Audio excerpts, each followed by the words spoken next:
आप सभी को नमस्कार, प्रणाम, जय श्री राम। मैंने अभी आपको ये बताया था कि जिस प्रकार के हालात आज बांग्लादेश में हैं, इससे पहले पाकिस्तान में रह चुके हैं और इससे पहले अफगानिस्तान में रह चुके हैं। कहने का मतलब मैं उस विषय पर आया था और उस विषय पर बोल रहा था कि हमको भारत को बचाने के लिए कितने कठोर कानून बनाने की आवश्यकता है और इनको बनाने के लिए हमें किस दिशा में कार्य करना होगा। इसको करने के लिए सर्वप्रथम हमको स्वार्थ छोड़ना होगा, चाटुकारिता छोड़नी होगी, नहीं तो 25 वर्ष के बाद निसंदेह ऐसा ही दृश्य होगा जैसा आज बांग्लादेश में देखने को मिल रहा है। आज हमारे पास में सबसे मजबूत प्रधानमंत्री है, हालांकि कमजोर कर दिया है लोगों ने, लेकिन फिर भी बहुत मजबूत है। सब कुछ करने के लिए वो तैयार है। अभी इतना कुछ बिगड़ा नहीं है, लेकिन यदि प्रधानमंत्री जी से वो कठोर कानून नहीं बनवाए गए तो 25 वर्ष बाद वही हालत हमारी होगी। वो सब जानते हैं, उनको सब पता है।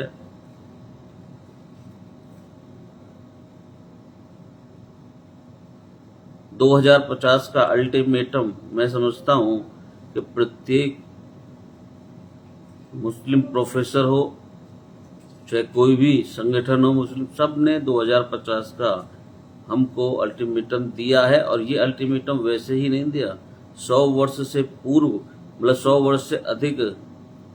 कई देश ऐसे हैं जो 100 वर्ष से अधिक पार नहीं कर पाए और उनमें भी इस तरह की व्यवस्थाएं हुई। आज मैं आपको उन मुख्य बिंदुओं के विषय में जो बचे हैं, जो कठोर कानून भारत में लागू होने की अति अति अति आवश्यकता है। अभी आप क्या समझ रहे हैं कि भारत में लोकतंत्र है? बंगाल में क्या हो रहा है? ये लोकतंत्र है जहां पुलिस, पूरा प्रशासन, शासन किसके लिए काम कर रहा है? गवर्नमेंट के लिए, जनता के लिए काम कर रहा है? नहीं कर रहा। क्यों नहीं कर रहा? कभी आपने सोचा? आप जाइए थाने में एक रिपोर्ट लिखवाने, अगर आप रिपोर्ट लिखवा दो तो मैं बोलना छोड़ दूं। यदि किसी नेता का फोन आ जाए तुरंत रिपोर्ट लिखेंगे। क्यों? ऐसा क्यों है? कभी आपने सोचा इस विषय में? नहीं सोचा तो बहुत अच्छा किया, सोचो मत। तो सोचने का काम बस इस देश में दो ही आदमियों का है, नरेंद्र मोदी और योगी। वो दोनों सोच रहे हैं, आप मत सोचिए उसमें। आवश्यकता नहीं है, आप चाटुकारिता करते रहिए। इन सब में कुछ मिलने वाला नहीं है भाई। यदि वास्तविकता में देश के प्रत्येक 1% भी देशभक्ति की भावना मन में है तो ईमानदारी से वो कार्य करिए जो देश के लिए आवश्यक है, जो हमारी आने वाली जनरेशन के लिए आवश्यक है। और this is the golden time to do those works to save our nation. तो आज मैं बताए थे आपको किन किन कानूनों को बनाने की आवश्यकता है, कठोर कदम उठाने हैं। उसी संदर्भ में मैं आगे बढ़ता हूं कि चीन में इस प्रकार का आज कानून बने हुए हैं कि हमारे जो जितने भी हमारी सीमा के चारों तरफ मुल्क हैं, उसमें केवल चीन ही एक ऐसा मुल्क है जहां पर शांति है, बाकी सब अशांत है। क्योंकि चीन में समान शिक्षा का अधिकार है, चीन में जो विदेशी फंडिंग के खिलाफ कठोर कानून है, चीन में जनसंख्या विस्फोट के लिए कठोर कानून है, चीन में आप अराजकता नहीं फैला सकते। अगर आप अराजकता फैलाएंगे तो 6 महीने में या साल भर के अंदर आपको फांसी हो जाएगी। चीन में हवाला के खिलाफ आप नहीं बोल सकते, नहीं कार्य कर सकते। बहुत कठिन कानून है उसके खिलाफ। आप गूगल कर देख लीजिएगा, चीन के पूर्व कानून मंत्री को फांसी हो चुकी है। और भारत में आए दिन कोई भी सांसद, कोई भी विधायक देश विरोधी बात करता है और कोई कहता है कि 15 मिनट का समय दे दो तो मैं 15 मिनट के लिए पुलिस हटा दो, 15 मिनट का मुझे वक्त दे दो तो मैं भारत से हिंदुओं को समाप्त कर दूंगा। कोई कुछ कहता है कि सनातन को समाप्त करना अति आवश्यक है। ये सब क्यों कहते हैं और इनके खिलाफ आखिर कुछ होता क्यों नहीं है? क्योंकि भारत में कानून का राज है और कानून हमारा घटिया है। घटिया है तो किसी को भी सजा नहीं हो सकती। एक बात और याद रखिएगा, भारत में संविधान जब तक है जब तक भारत में हिंदू बहुसंख्यक है। लोकतंत्र भारत में जब तक है जब तक हिंदू बहुसंख्यक है। प्रशासनिक अधिकारी जो नौकरशाह हैं, देश विरोधी सत्ता पलटने का काम जब तक नहीं करेंगे जब तक प्रशासन में, नौकरशाही में हिंदू बहुसंख्यक है। जिस दिन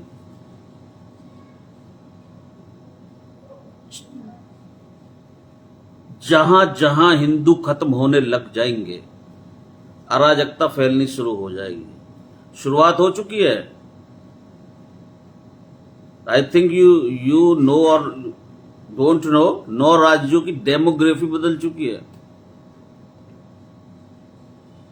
डेमोग्राफी तेजी के साथ और राज्यों की भी बदल रही है। 6000 तहसीलों में से 1500 तहसीलों की डेमोग्राफी बदल चुकी है भाई। 800 जिलों में से 200 जिलों की डेमोग्राफी चेंज हो चुकी है। अभी भी आप जागरूक नहीं हुए, नेताओं से नहीं मिलोगे, सांसदों से कानून बनाने की मांग नहीं करोगे, विधायकों से कानून बनाने की मांग नहीं करोगे, फेसबुक पर अपनी बात नहीं बोलोगे, ट्विटर पर अपने पसंदीदा नेता को टैग कर ट्वीट कर अपनी बात नहीं रखोगे, आप याद रखना 25 साल के बाद आपको अपने ये खेत खलिहान छोड़ करके भागना पड़ेगा। जैसे अफगानिस्तान में छोड़ के सब कुछ भागे थे, जैसे कश्मीर में सब कुछ छोड़ के भागे, धंधा व्यापार छोड़ के भागना पड़ेगा, दुकान मकान छोड़ के भागना पड़ेगा।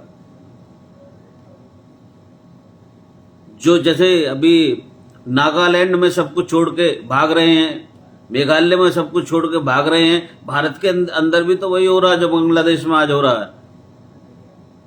और वो कश्मीर में हो चुका है पहले, जो बांग्लादेश में आज हो रहा है नागालैंड में हो चुका है। ये जो फार्म हाउस बना रखा है, ये जो 2 BHK अपार्टमेंट हैं, 3 BHK 4 BHK अपार्टमेंट फ्लैट बना रखे हैं, ये जो कोठी बना रखी हैं, ये सब कुछ छोड़ के भागना पड़ेगा। जैसे बांग्लादेश में सब कुछ छोड़ के भाग रहे हैं, जैसे पाकिस्तान में सब कुछ छोड़ के भाग के आए, आखिर यहीं भारत ही आना पड़ा। आखिर नॉर्थ ईस्ट में हिंदू क्यों खत्म हो रहा है? इस विषय में कभी आपने सोचा? नहीं। बचाने का क्या तरीका है हिंदुओं को? कानून बनाया जाए, उसमें सर्वप्रथम माइनॉरिटी को डिफाइन किया जाए, धर्मांतरण के खिलाफ कठोर कानून बने। भाई सीधी सी बात है, अगर हम अपनी जाति नहीं बदल सकते तो हम अपना धर्म कैसे बदल सकते हैं? इसलिए धर्मांतरण के खिलाफ कठोर कानून क्यों नहीं बन रहा है? 2 तरीका अपनाया गया।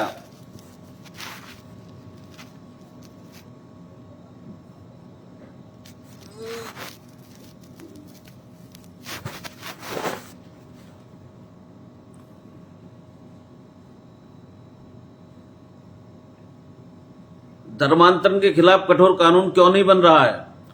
दो तरीका अपनाया गया। पहला क्या अपनाया? ये जो करते हैं, जहां से हिंदुओं को समाप्त करना होता है, वहां दो तरीके अपनाते हैं। वो दो तरीके कौन से हैं? उसमें ड्रग है, अश्लीलता के माध्यम से, ड्रग के माध्यम से यंग जनरेशन को बर्बाद कर देना।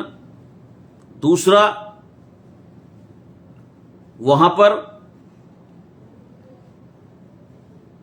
ये तरीका है, दूसरा तरीका घुसपैठ, धर्मांतरण, जनसंख्या विस्फोट के माध्यम से डेमोग्राफी को चेंज करना। आज नेपाल में भी यही हो रहा है, श्रीलंका में भी यही हो रहा है, भूटान में भी यही हो रहा है, म्यांमार में भी यही हो रहा है।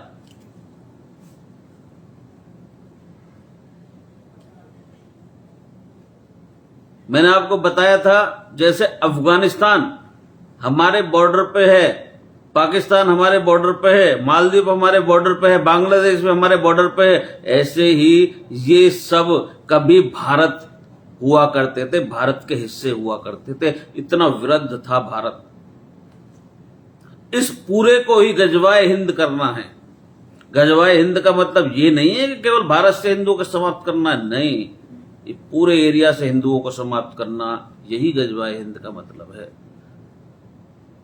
खुरासान प्रांत, खुरासान प्रांत का मतलब हुआ अफगानिस्तान, पाकिस्तान, बांग्लादेश, मालदीव, नेपाल, भूटान और जितने भी पड़ोसी मुल्क हैं जिनमें, और हिंदुस्तान के ही हिंदुओं को, इन सबके हिंदुओं को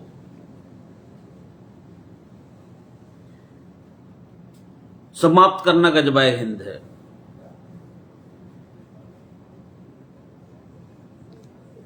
केवल ऐसा नहीं है केवल के भारत के हिंदुओं के खिलाफ ही इस तरह का ये गजवाए हिंद बोलते हैं, नहीं, गजवाए हिंद होगा।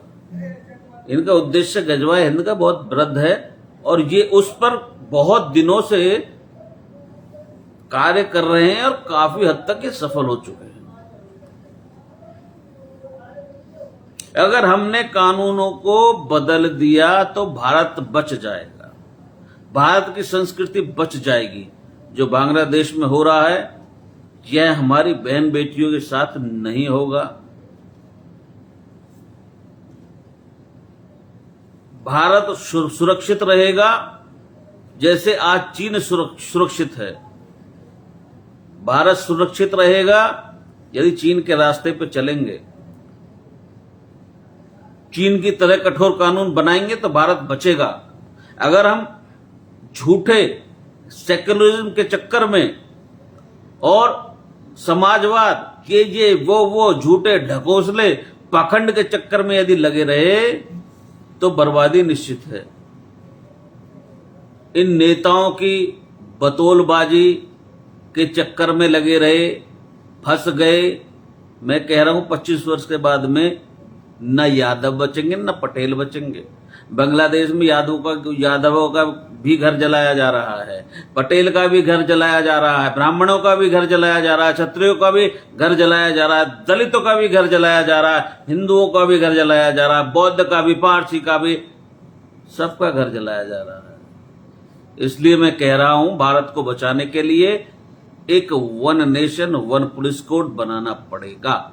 भारत को बचाने के लिए one nation one administrative code बनाना पड़ेगा। भारत को बचाने के लिए one nation one judicial code बनाना पड़ेगा। भारत को बचाने के लिए पुलिस चार्टर लागू करना पड़ेगा, इलेक्शन चार्टर लागू करना पड़ेगा, सिटीजन चार्टर लागू करना पड़ेगा, एडमिनिस्ट्रेशन चार्टर लागू करना पड़ेगा।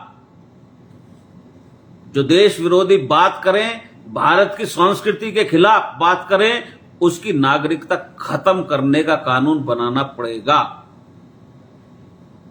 आज तक किसी की नागरिकता ही नहीं खत्म हुई। जो देश विरोधी बातें करते हैं, इस तरह की बातें करते हैं, देश के खिलाफ, भारत की संस्कृति के खिलाफ, उसको इलेक्शन लड़ने पर, चुनावी पार्टी बनाने पर, किसी भी चुनावी पार्टी में पद ग्रहण करने पर आजीवन प्रतिबंध लगाना पड़ेगा। कोई जाति का जहर घोल रहा है, कोई भाषा का जहर घोल रहा है, कोई क्षेत्र का जहर घोल रहा है, यानी कहने का अर्थ है तो कोई इसी प्रकार से अराजकता फैलाने की बात करता है। कोई कुछ भी बोल देता है फ्रीडम ऑफ स्पीच के नाम पर, अभिव्यक्ति की आजादी है, कुछ भी कुछ भी बोल देता है, कुछ नहीं होता उसका, क्योंकि हमारे कानून नहीं, हमारे पास इतने मजबूत कानून नहीं बने हुए। ये सब अंग्रेजों के समय के बनाए हुए कानून हैं। ये विदेशी, ये जितने भी कानून है, ये विदेशी according to the British parliament में ये कानून बने हुए हैं काफी, और उन्हीं के आधार पे हमारा देश चल रहा है। मैं आपको एक सूक्ष्म जानकारी, छोटी सी एक जानकारी दे दूं, उसके बाद में मैं इसको बाद में विस्तृत बता दूंगा। आज आपको एक तरीके से मैं इसकी प्रस्तावना बता दूं। मैंने आपको बताया शुरुआत में, पुलिस आपकी रिपोर्ट दर्ज नहीं करती, लेकिन यदि वो बात वायरल हो जाए तो उसको रिपोर्ट दर्ज करनी पड़ती है। क्यों? कभी सोचा आपने? क्योंकि ऊपर से नेताओं का प्रेशर आता है। पुलिस किसके लिए काम कर रही है? पुलिस नेताओं के लिए काम कर रही है।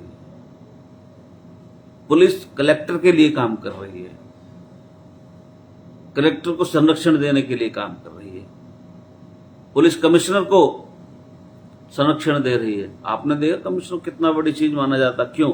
अब मैं एक बात इसमें जोड़ बता देता हूं। ऐसा था अंग्रेजों के जमाने में, पैसा कलेक्ट करने के लिए, यानी कि टैक्स कलेक्ट करने के लिए, आप खुद नाम से इस बात को समझ सकते हैं, कलेक्टर यानी कलेक्ट करने वाला। क्या कलेक्ट करने वाला? पैसा। तो वह ब्रिटिश पार्लियामेंट में ये हुआ कि भाई हम नहीं कर पा रहे हैं वहां से कलेक्ट, तो कोई ऐसा पद नियुक्त किया जाए जिससे कि कलेक्ट जो है वो पैसा टैक्स कलेक्ट किया जा सके। तो कलेक्टर की वहां पर नियुक्ति हुई।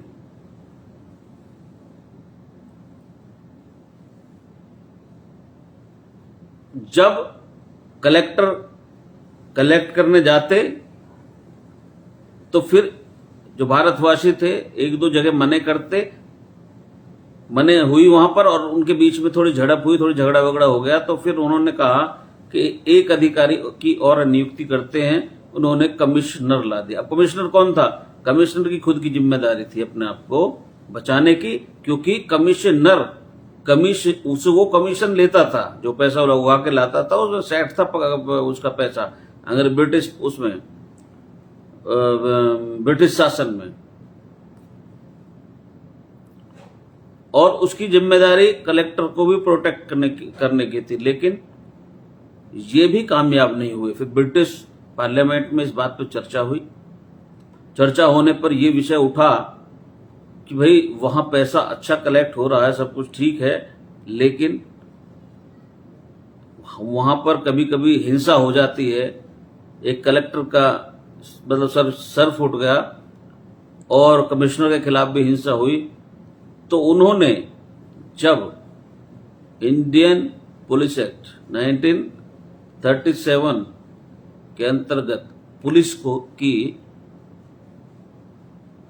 भारत में पुलिस की नियुक्ति की, पुलिस बनाई, किसको संरक्षण देने के लिए?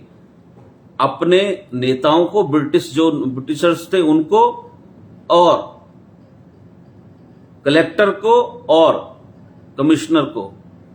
अब आप देखिए इसमें जनता कहां है, और आप सोच के देखिए ईमानदारी से, क्या वास्तव में ऐसा नहीं हो रहा है? क्या इन तीनों के अलावा किसी चौथे को कोई सुरक्षा मिल रही है? मैं मांग रहा हूं, मुझे धमकी भरे कॉल्स आ रहे हैं, कोई नहीं सुन रहा, कोई नहीं सुनेगा। आम आदमी आज आम ही जीता है, और आम फूट फूट के अंगूर की तरह जो है वो मर जाता है, और उसको किसी प्रकार का भारत में जो है सारी सुविधाएं जो मिलती हैं वो सब कलेक्टर को मिलती हैं और कमिश्नर के उनकी सिक्योरिटी रहती है, सांसद को सिक्योरिटी मिलेगी, विधायक को मिलेगी, क्योंकि उन्होंने बनाया है सिस्टम, वो चल रहा है आज तक ऐसा। जो कानून उन्होंने भारत को 1000 वर्ष तक गुलाम रखने के लिए बनाए थे वो यथावत चल रहे हैं। आप एक बात सोचिए, यदि ये असली लोकतंत्र है तो आज बंगाल में पुलिस क्यों ममता बनर्जी के लिए काम कर रही है? क्योंकि बनी उसके लिए है, पुलिस नेताओं के लिए बनी है। एक साधारण आदमी को भेज दो पुलिस में, अगर उसका कोई दिक्कत हो जाए, परेशानी, एफआईआर दर्ज नहीं होगी, लेकिन यदि किसी नेता ने फॉलो कर दिया तुरंत एफआईआर दर्ज हो जाएगी। इस विषय में आपने कभी सोचा ऐसा क्यों है? लोग कहते हैं ये पावरफुल है, अरे भाई ये पावरफुल इसलिए है कि ये ब्रिटिश रूल है, वहीं से चला आ रहा है, इनको पावरफुल बनाया गया है और वही रूल अब तक अप्लाई हो रहे हैं, वही चल रहे हैं, कोई अलग से ये तक वो नहीं है। इसलिए तो मैं कह रहा हूं कि कानून को बदलना पड़ेगा, कठोर कानून बनाने पड़ेंगे। ये हमारी आगे आने वाली पीढ़ी के लिए भी बहुत आवश्यक है।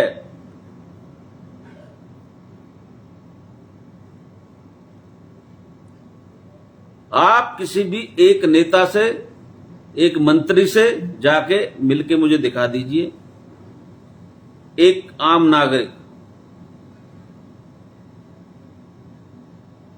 मेरे जैसे कोई आम नागरिक चाहे यदि कि भाई मुझे किसी मिनिस्टर से मिलना है, मुझे कोई काम है, मिल नहीं सकता मैं। वैसे कहते हैं लोकतंत्र, किस बात का लोकतंत्र है? क्यों झूठ फैलाते हैं पता नहीं, समझ में नहीं आया हमें तो। अरे जो बात सच्चाई है उस सच्चाई बात पे रहो ना। कि लोकतंत्र जब वो सारी प्रक्रियाएं खत्म हुई ही नहीं है 47 से पहले की, तो हमें कहां से लोकतंत्र मिल गया? आज भी हम गुलाम हैं। और लोग कहते हैं गुलामी की मानसिकता से बाहर निकलो। कैसे निकल जाएंगे हम गुलामी की मानसिकता से बाहर? जिस लड़की के साथ में रेप होता है उसकी रिपोर्ट तक भी नहीं लिखी जाती, उससे 50 सवाल पूछे जाते हैं, ऐसे ऐसे सवाल पूछे जाते हैं कि लड़कियां रोती हैं, हमने देखा है। किस पे बिलीव करें हम, किस पे विश्वास करें? किसके विश्वास के आधार पर हम ये कहें कि हम लोकतंत्र, हम स्वतंत्र हैं? स्वतंत्र नहीं है भाई, हम आज भी पराधीन हैं। बस केवल सत्ता का हस्तांतरण हुआ है, स्वतंत्रता नहीं मिली आज भी। और यदि ऐसे ही चलता रहा तो मैं फिर आपको ये बता रहा हूं, तो बांग्लादेश, पाकिस्तान, ये सारे, म्यांमार, ये सब आपके सामने सब उदाहरण हैं मौजूद। हमारा कश्मीर, नागालैंड, हमारे अंदर ही देख लो, आज बंगाल देख लो, उसको ही देख लो। समाजवादी पार्टी का अयोध्या वाला जो है, उसकी तो गवर्नमेंट भी नहीं है, एक सांसद ने संरक्षण दे रखा है केवल।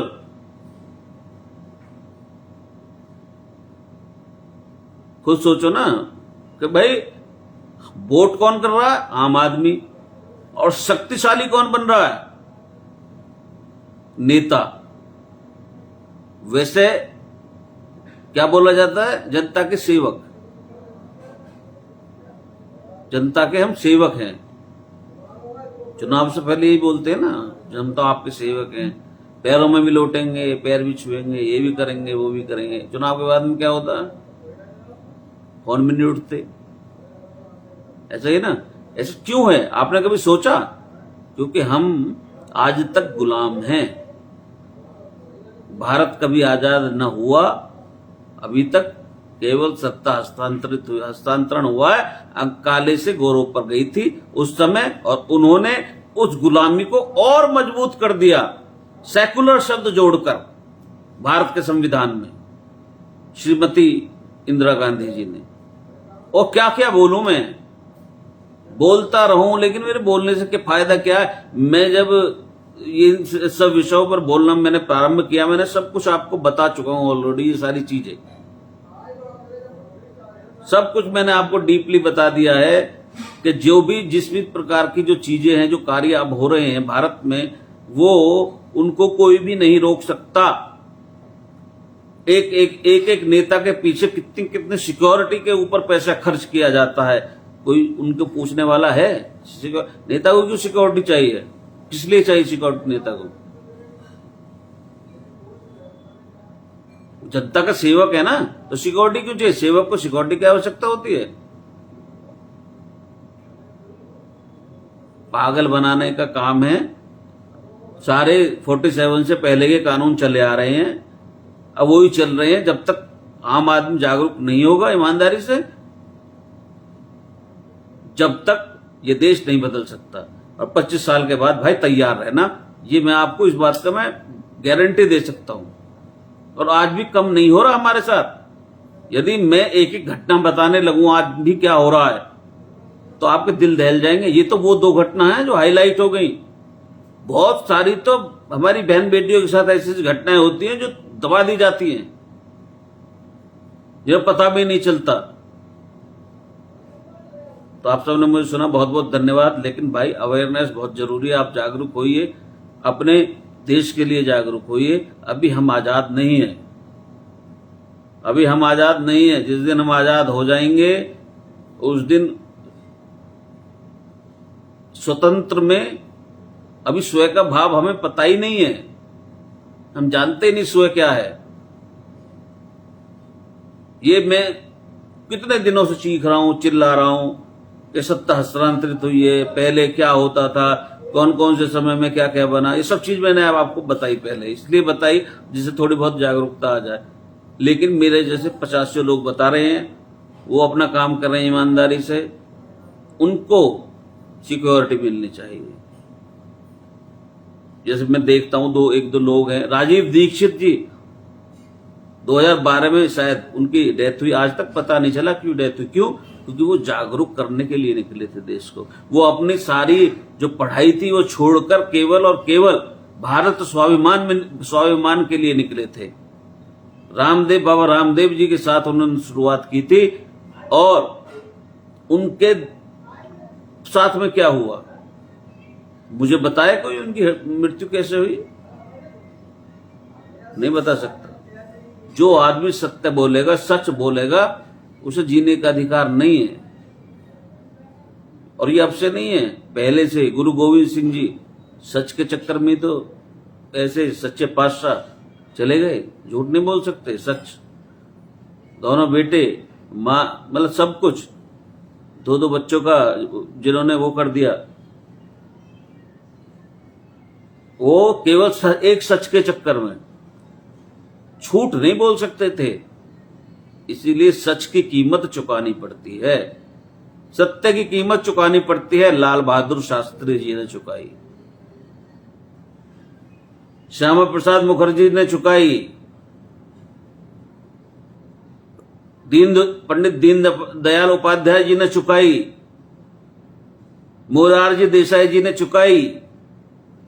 तो भाई ईमानदारी की कीमत चुकानी पड़ेगी। ये मैं जो 4 आपको नाम बताए ना, इन चारों की आज तक मृत्यु रहस्य बनी हुई है। ये नेताओं के जितने भी मैंने आपको ये बताए हैं, पता नहीं है इनकी मृत्यु कैसे हुई है। और 1945 में हमारे सुभाष चंद्र बोस, जो वास्तविकता में प्रधानमंत्री के वो थे, उम्मीदवार क्या, वो उनको ही बनना था प्रधानमंत्री। तो 1945 में उनकी जो शहीद हुए, आज तक उसका पता नहीं है किस प्रकार उनके साथ में क्या घटना हुई, क्या घटना नहीं हुई। तो आप क्या सोचते हैं कि आप लोकतंत्र में जी रहे हैं? आपके अंदर बहुत शक्ति है, कुछ सुनने वाला नहीं है। जब वायरल हो जाती है ना, जब जनता एकजुट हो जाती है, जब समाज एकजुट हो जाता है, जब जाके कोई एक दो थोड़ी बहुत सुन लेता है।